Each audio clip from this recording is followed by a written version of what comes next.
Good afternoon, everyone. Welcome back. This is Cafecito Con Conciencia.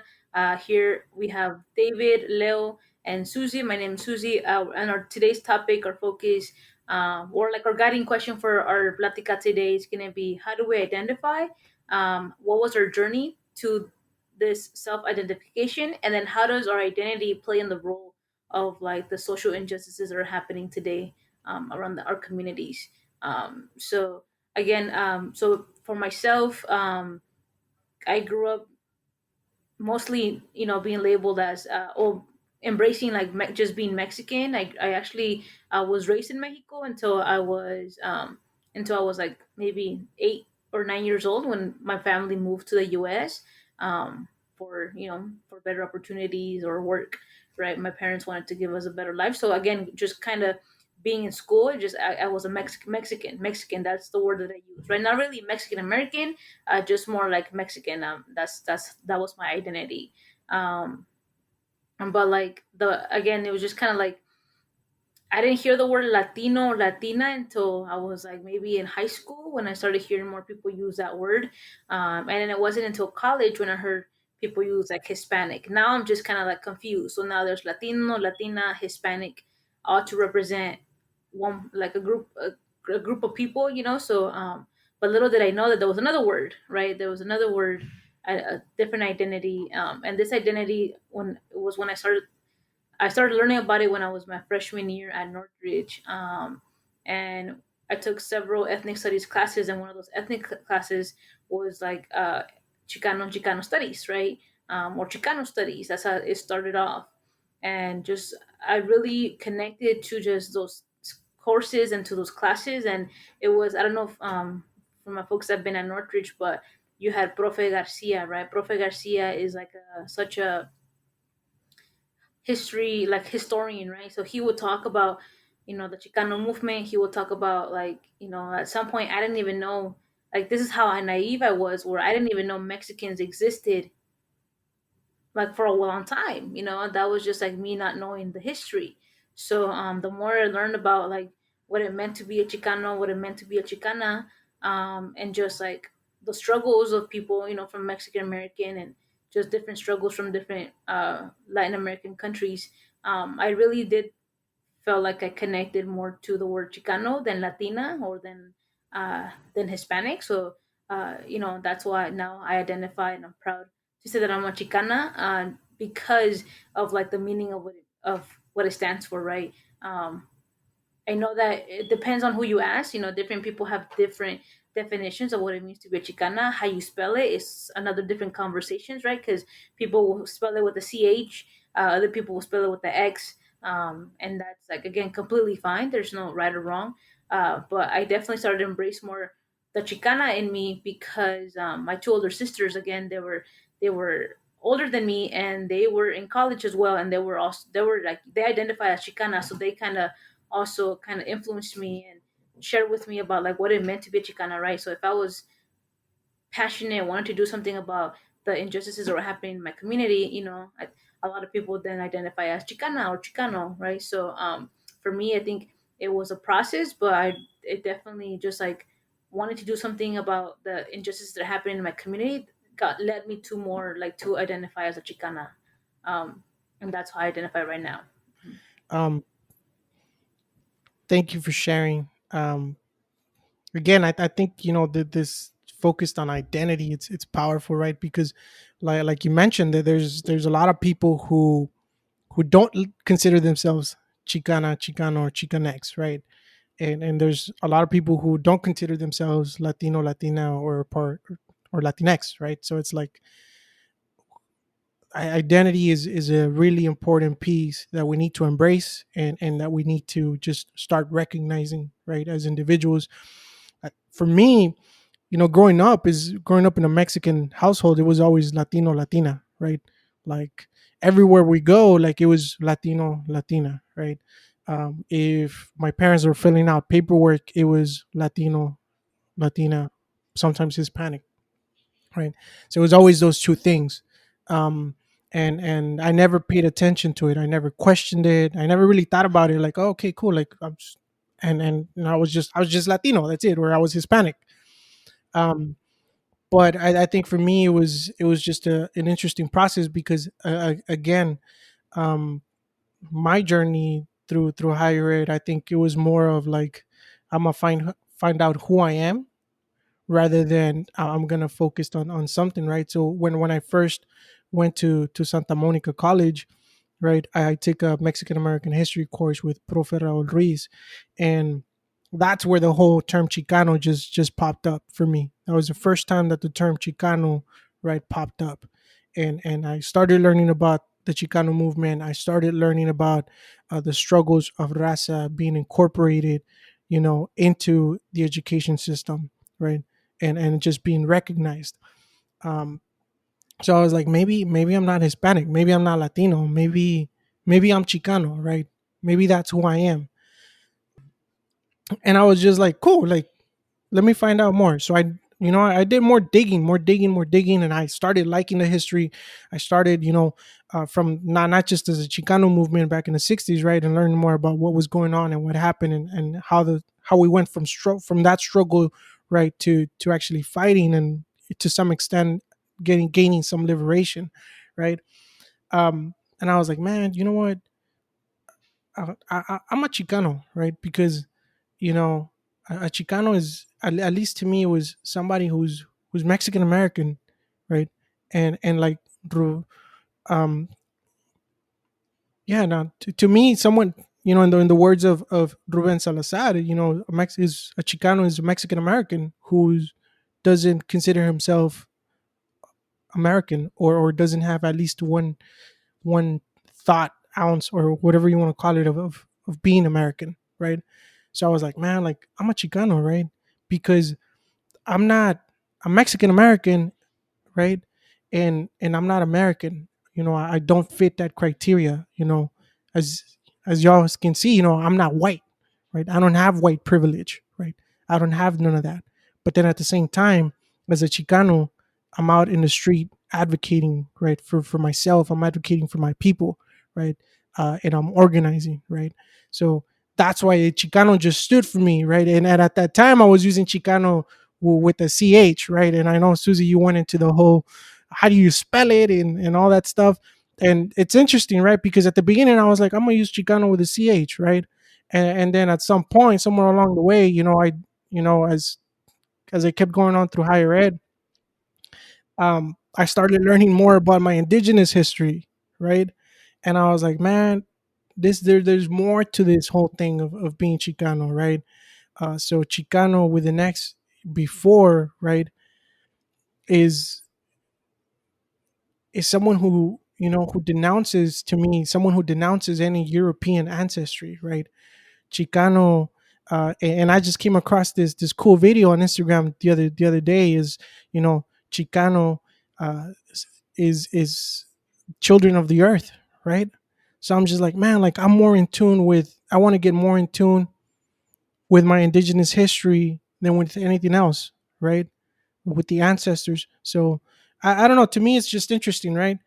So that's why I started using, and I started considering myself Chicano, right? From advocating to seeing myself as Mexican American to just saying, hey, you know what? Maybe it's time for me to start accepting, and acknowledging that I have indigenous roots, right?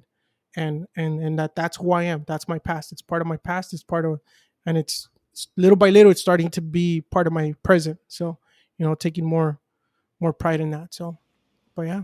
I could definitely see the identification in itself. I myself, I'm a very it's an interesting topic around when I think about identity, because since my parents are, my mom's from Salvador and my dad's from Mexico, so it kind of gives a different. I kind of get this kind of stuck in the middle where I'm like going through at college at Northridge. I started learning. I took both courses of Chicano courses and Central American courses. So then I kind of started thinking, which one do I identify more with? Because growing up, I would always see on paper it was Hispanic or Latino always. So that's what I was like. Okay, so I guess I'm Hispanic or I'm either Latino. But then I started realizing that Latino was more of the term that was more like inclusive towards for everyone in the Americas. So then I started going as Latino, but then when I was in Northridge, I started thinking critically about everything that I was saying and identifying as, which maybe leans towards a portion of it being more Chicano at a certain point, and then also trying to be more Central American at one point. So even to like this day, I still don't even know the identity if someone asked me, "Oh, how do you identify?" or "Where would you say you're from?" So I kind of feel like I'm stuck like in the middle of where I can identify and who can I lean closer to. Hmm. And you brought up a good point, Leo. I think, and David, you both shared like, um, I think though our identity is like very like fluid, right? Like it changes based on our experiences también, right? So I'm not gonna lie, like the reason I also kind of feel more comfortable identifying as a Chicana was because I have two older sisters that also went to college, and they were involved in the same organizations as I was, and they're and they were like, we're Chicanas," and I was still in high school, and I would hear them use the word Chicana, and I was like, what's that? Like you're Mexican American. Like my mom says you're Mexican. Like I don't know. Like you're saying Chicana to my parents. My parents are like, ¿Qué es eso? Chicharrón. Like chicharrón. It's just like sounds like chicharrón. So it's just like again, it's just really it really is about like, and it's hard to even explain to my parents what it means. Like what does it mean to be a Chicana or Chicano. Um, but I definitely agree with you, Lola. Just like I think depending on where we're at and like our you know I think our identity is also like our identity is intersectional, right? Like I'm a queer Chicana, and so it's just like that goes hand in hand, right? So, but it's a topic that can be very messy and complex, and I think where it gets messy is when we start when we like label others. We think we know other people's identity. That's where it can be messy. I don't know if y'all ever you know experienced that or witnessed that. Where you just kind of like you kind of you put in a box, right? And we make Definitely, and again we just assume someone's identity just by how they look, right? definitely. And y'all, just hearing y'all, and hearing the three of us, it's like again, y'all make me think of la frase de la India Maria, where it's like no soy ni de aquí ni de allá, right?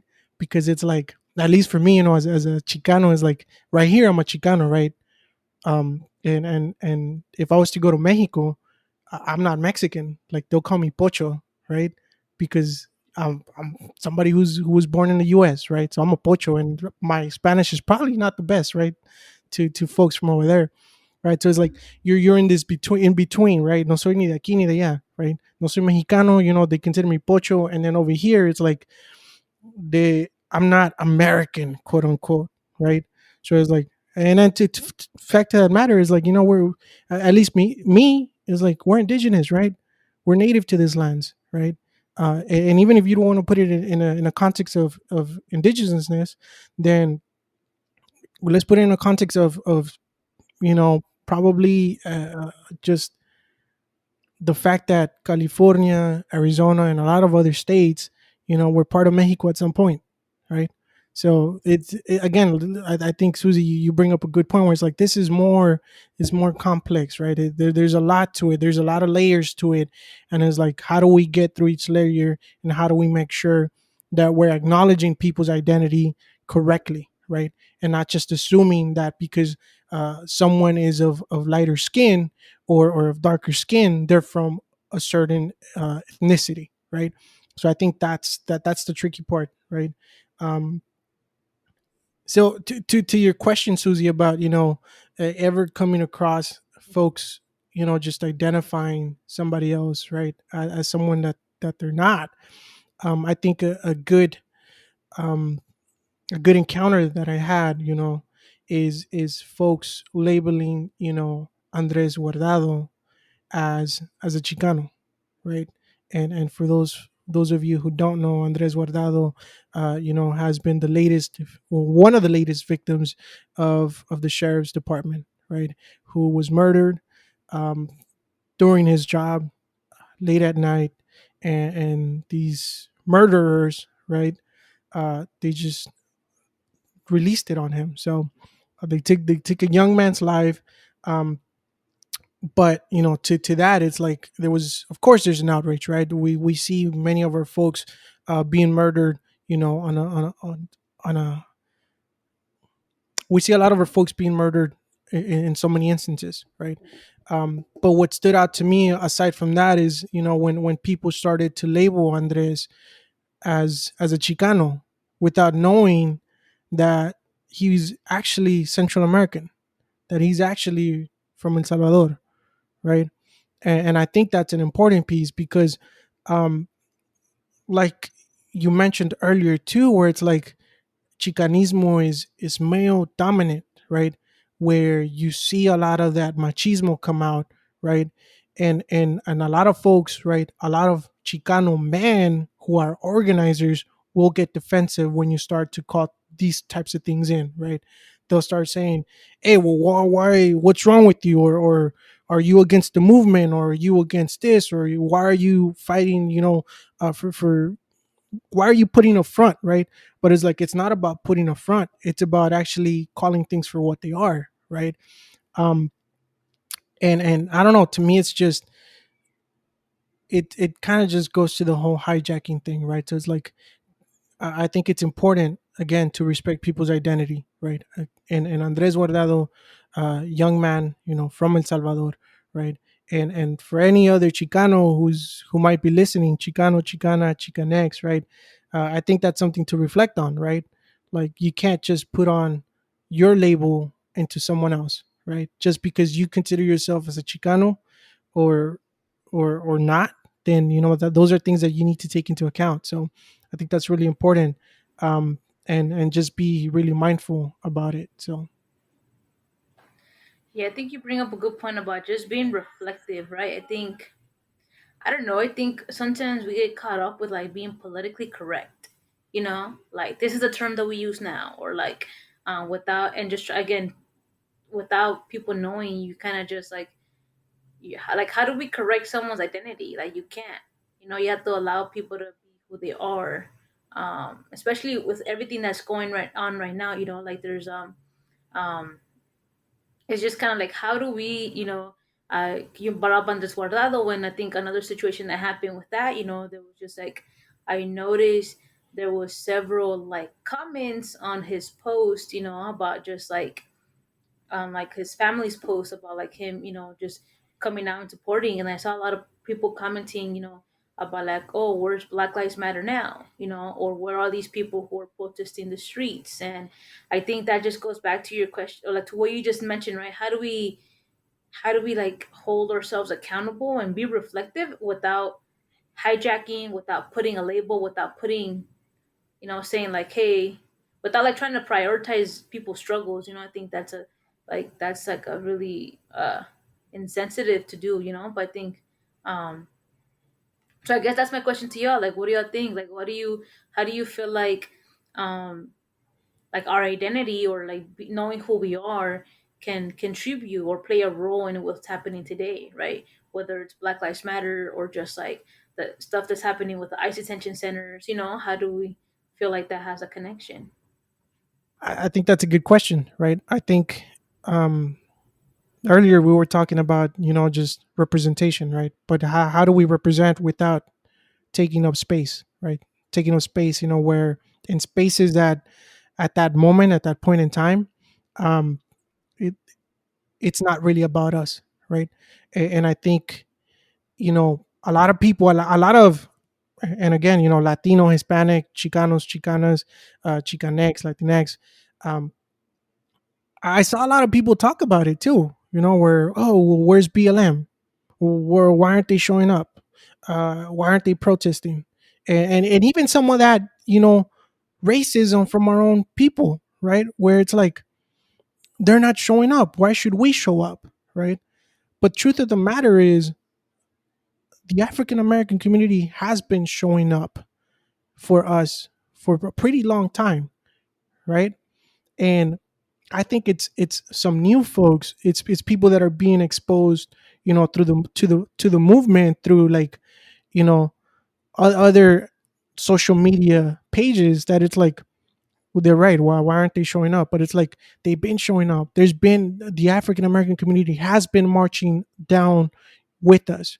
They've been marching and advocating along our side, right? And I think that's what a lot of people don't sit back and reflect.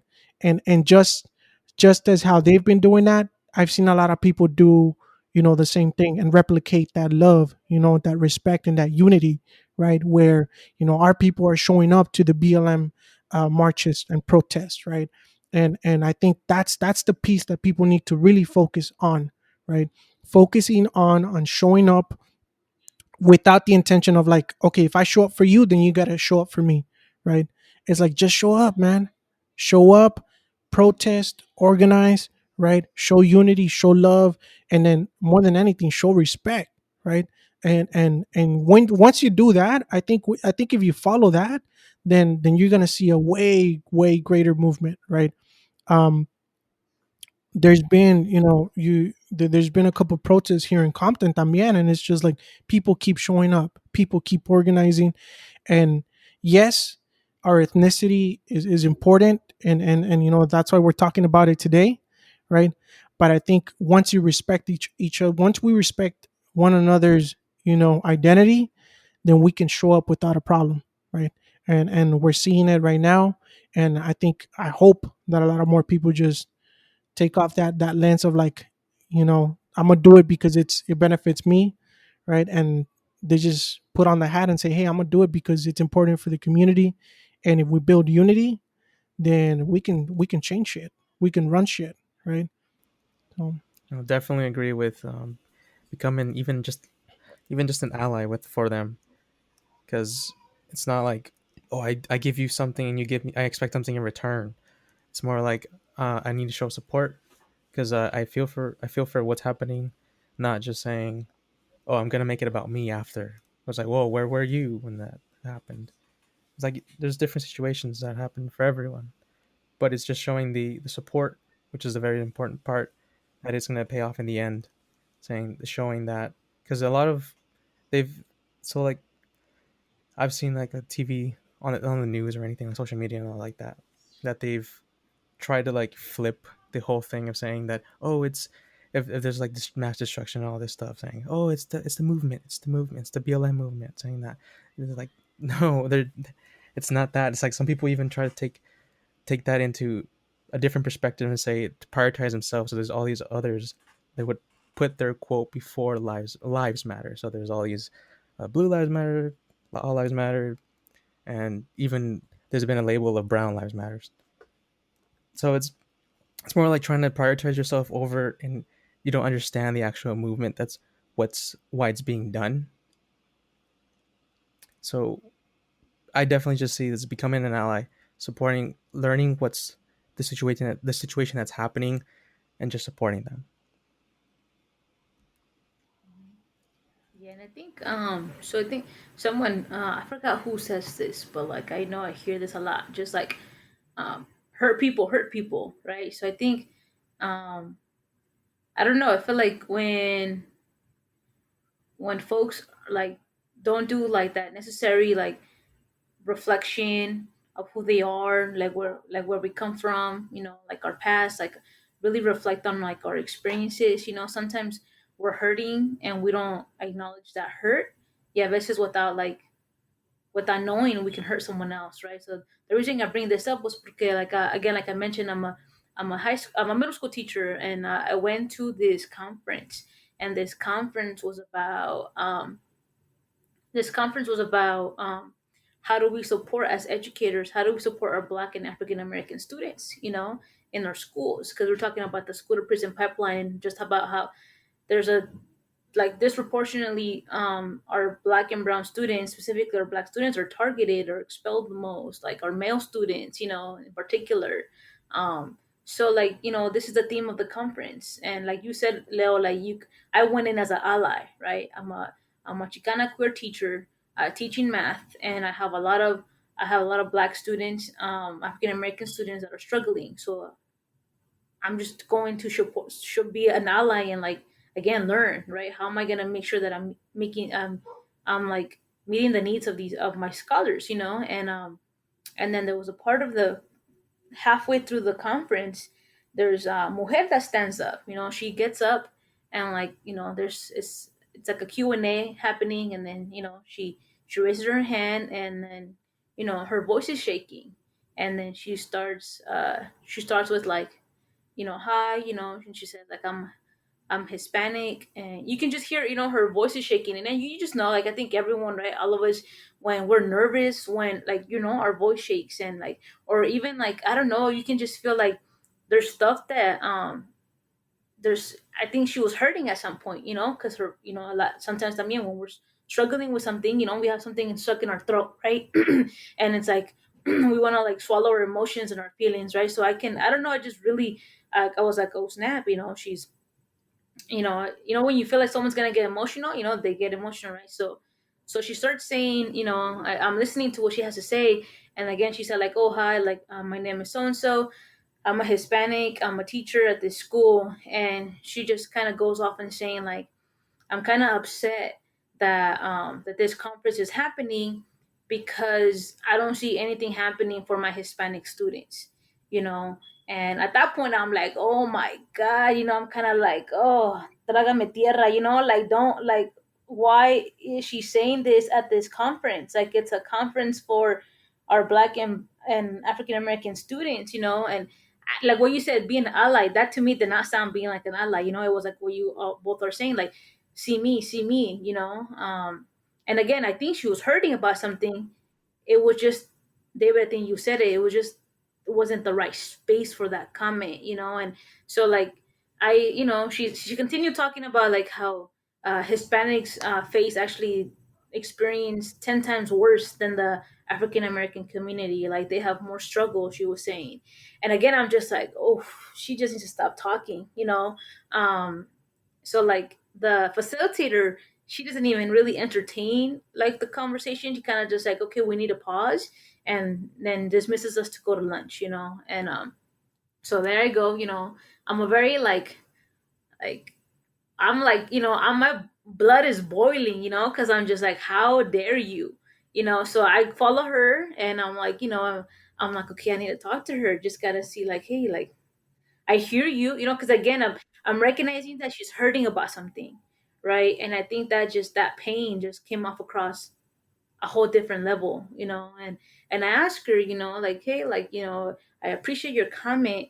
Um, I'm just like, I don't know if you know, but like, the people organizing these conferences are teachers, so on top of what they have to do every day in terms of teaching, they still, utilize their time to create these spaces. So you're asking about why these spaces don't exist. It's like, there's teachers at this school who create these spaces, right, for to talk about these issues that they felt it was important. So then she's like, oh, I didn't know that.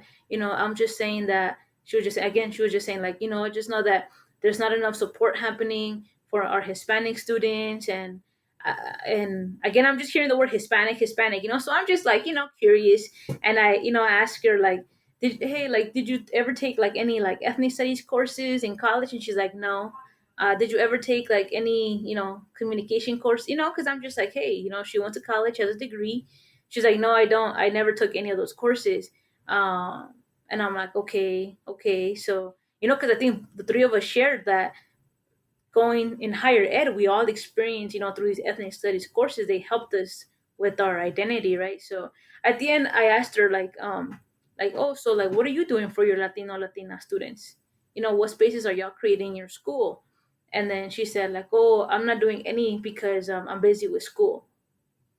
So I think, David, you said like hijacking, right? Like hijacking a space, and I think that was like, it's just kind of, it got me mad porque like, it was just kind of like, how are we gonna ask these other folks to come in and fix like situations that we need to do, that we need to take initiative of doing. But coming back to like, again, our identity and like, how do we identify ourselves? I just know that again, I feel like she was hurting about something, and I don't think I don't think she was ever like processed her feelings or her identity, and how like her identity as like being as a Hispanic as she considered herself, or as a Latina, how do we become allies to a movement, right? To like our African American students. So I think that's a very good question that you brought up. Like, how are we allies instead of just like make it about ourselves? Definitely, definitely. I think, maybe at least in this case, maybe that other educator didn't have a bad intention, right? I'm just hoping she didn't, right? But it's important. I think it's just important for people to know, right, where they're at, right, the purpose of that space, right, and that more than anything, that they're there to listen, right, not to pick up the mic and say, "Hey, let me talk to you about other issues," right, but just be present and be ready to actively listen, right. And that's not, for folks who are listening, that's not to say that we don't care what's going on with our Latino Hispanic community. No, that's not the case, right? Because we're aware of it. We know the situation that's going on. We know all the negative effects, from all these systems, the shit that's going on in ICE detention centers, right? But it's like you can't just walk into a space and say, "Hey, I know you're going through some situations, but this is what I need," right? And to add on to that, it's important for people to start educating themselves and be aware of other movements that are going on. Yes, BLM is happening right now because there's a need for it, right? There's a high death rate, murder rate, right, of black folks, right? And murder by law enforcement, right? And that's that's the attention, right? It's a critical piece that needs to be addressed, right? How do we stop that, right? How do we make sure that the African community is safe, right? And that they don't have to worry about the next time they step out in the neighborhood, right? And again, with that in mind, I also got to be aware of, like, oh shit, like there's stuff going on in my Latino community, right? How do I advocate for them at the same time, at a separate time, right? How do I organize, right, at a separate meeting? How do I collaborate with folks, at a different time? How do I speak up on it, right? How do I bring attention to it? Trust. So I think those are two things that people need to be aware of, right? And it's just like it. I mean, it just needs to be addressed. It needs to be addressed. I think also another piece to it is, different movements, different organizations are definitely going to jump in, right? They're going to take leadership, right? And I think it's cool that we have so many orgs putting in work and doing all this amazing effort, leading marches and protests, right, and advocating. Um, but sometimes they clash, they clash with one another. Um, and my piece, right, what I would like for things to happen is put your put your put your egos aside, put your differences aside, and look at the common goal, right, that we all want: liberation, right? We all want to be free. We all want to be safe, right? We all want to have upward mobility, right? Nobody wants to be struggling to pay for rent, to pay for, basic needs. Nobody wants to struggle, right? We all want something, a common life, right? We all want to live. We all want to breathe, right? But it's like politics, it just makes it dirty, right? And I think, if we separate the ego, then we have a higher chance of, telling you, we have a higher chance of taking things, taking power, and start building community, and start, restructuring things, demolishing systems that don't work for us, and establishing something new that actually represents us and works for the working people. So, but that's just my take. I don't know. Mhm. I don't know. And going back to our topic about identity, right, and self identification as either a Chicana, Chicano, Chicanx, um, Latino, Latina, Hispanic. Um, I think a little bit to that too is like involves like loving ourselves, loving who we are, and like loving or being okay and comfortable with like if we still haven't embraced and like that it's a process, right? And being patient with ourselves. And I think that plays a role with like how we see other people, right? Because if we're not comfortable with ourselves, then we're gonna be uncomfortable when we see other people proud about who they are, right? And I think so. It definitely, um, just like self love. I think when you love yourself, I think you're gonna see other people. I think, yeah, when you love yourself, like I think it's like it gives you the opportunity to see other struggles and like other people's pain, and like and become that ally instead of just trying to compete, for whatever reason. But Definitely. No, I was gonna say, like, and definitely, self love. Um, it's definitely during a time right now during this whole COVID thing that we have people are stuck at home, or those who have to go to work, they have to go out because there's no other way that they can work from home. So it's one of those where it's like you have to try to, in a mental state, try to be calm with yourself, understand your situation, and then proceed. Because if you just proceed and not have a structure, like a schedule, let's say, then you'll start to see yourself go kind of insane or kind of just as desperate, and you'll just kind of like lose yourself. So I think that sometimes taking time for yourself, if you can, some taking that day off for yourself, taking yourself, I don't know, go for a walk or something, can come a long way. Because we're definitely seeing ourselves having to worry, about not protecting yourself from not getting sick, also, and still trying to make ends meet when it comes to bills or anything like that related. hmm yeah. Yeah. How do you love yourself, right? How do you love your identity in the time of COVID? Mm. How do you do that? How are you like, all right, cool. I'm comfortable with my skin. I'm comfortable with my persona, right? I'm comfortable with who I am, right?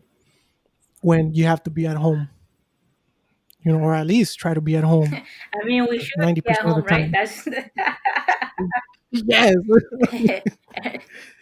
If you're still listening, please stay at home. Wear your mask if you do go out. Use hand sanitizer, and do not get in groups of over 6 people, yes, practice please. social distancing. Um, No, but no, I mean, it's interesting, right? How, like, how do you, right? And for folks, I think you brought it up earlier, Susie. Like, it's Latino Heritage Month. Like, how do you do it? How do you celebrate Latino Heritage Month, right, during a pandemic? Right? How do you just, comfortable with your skin, with who you are, right? And again, y'all nailed it. I think y'all bring up good point, which is loving yourself. And by loving yourself, right, and your identity, then you won't be going out and trying to hurt other people who aren't you, right? So I think that's, I don't know, I think that's everybody's homework. If you're listening, let's try to figure out how do we love each other, and how do you share love. Definitely trying to figure out something creative you can do on the side, aside, as like a hobby or just this activity you can do on yourself, just to take your mind off of the current situation that we are in. Either be that either some sort of art or puzzle piece you might want to put together that's been sitting there that you haven't done. So look, a little activity that gets your mind off the current situation that we're all in. mhm. And that's why I appreciate working with both of you, David and Leo, for like creating, this space. I think, being able to like talk to other two people about what's going on, because I feel like when everything happened with COVID and I wasn't home, from work and stuff, because again, the school shut down, like it was just very easy to just get caught up with social media, right, and get caught up with your phone, and then get stressed out about everything that's going on, which I think, yeah, it's stressful as fuck, right? Like everything that's going on, whether it's like you look one way, something's happening, you look another way, like another community is being attacked, right? You look another way, like the elections are coming up, and you're stressed out whether to vote for one evil or the second evil, and like, so it's just it's very stressful. And I think that's why like creating this space with y'all, has been what I think the way I practice some self love, just being able to talk and have these platicas with you both, and just like just learn from each other and hold each other accountable, right? But definitely agree. Like, how do we do that while practicing social distancing, while like trying to release our anxiety from everything happening, right? So, good question. Good Yeah. question. And if you're listening and you have an answer, send us a DM, put it in the comments, let us know, right? How are you practicing self love during quarantine, right? Because you're right, there's a lot of things going on in the neighborhood, and it's just like, how do you deal with it? To be quite honest with both of y'all, it's like at some point I'm like, shoot, like what do I prioritize? Do I prioritize work, right, and focus, 100% with my kids, make sure that they're getting all the support and the best support, or do I go out there and show up to the protest, right? Do I go out there and be an ally, right, as a Chicano, and show up and say, hey, we're here, we're supporting you, I'm right by your side, right? So it's like, I don't know, it's just it's hard, it's crazy, and I think the best thing that I could have ever done is work on this chimali, right? Which is what Leo just, you got to pick up something, right? You got to, whether it's a drawing, a puzzle, whatever it is, you got to pick up something, because it definitely does help you de-stress. And I mean, in my case, it did that, but to some extent, it also helped me reconnect. And I was like, man, this is dope. I hadn't done this in like years. It had been years since I had picked up the pencil and actually started drawing alone, right? But let alone painting. I had never painted like that before. So it's like it was the first time, and I'm really happy about it. So definitely self love during quarantine and finding new ways to do it, and finding out who you are, right? Finding out your identity, and it's a long process. It's not something that you're gonna find out from one day to the next. It's not something that you're gonna identify right away. It took the three of us some time, and Leo, I think you talked about it, like you're still not sure, how to identify, right? So it's like, I'm telling y'all, it's quite a process, but through that process we got to understand that we can't hurt other people, right? So just as much as we want to find out who we are, right, we have to acknowledge and accept everybody else for their identity too. So So we appreciate everyone listening. Thank you for listening to our thoughts and experiences. Um, and David, you hit it right on the note, right? Like, how do we just make, again, using this time that we have to learn about who we are and how we identify, but at the same time without hurting other people, right? So thank you, David, for sharing that. And without, please make sure that you are following us on Instagram. Um, and be on the lookout for our next release, our next talk, because we have a lot to say, right? We have a lot of topics coming up for y'all, and we hope that you're excited as much as we are. But we just appreciate all the love and all the and just the respect that you have, and just again, just thank you for showing up, and thank you, David and Leo, for sharing your experiences and sharing your thoughts with us. I'll just say stay safe, everyone, and remember to put down that mask, social distance, and take care. thank you all again from the bottom of our corazoncitos. Appreciate you all, every single one of y'all. Take care, and you'll hear us next time. Peace out.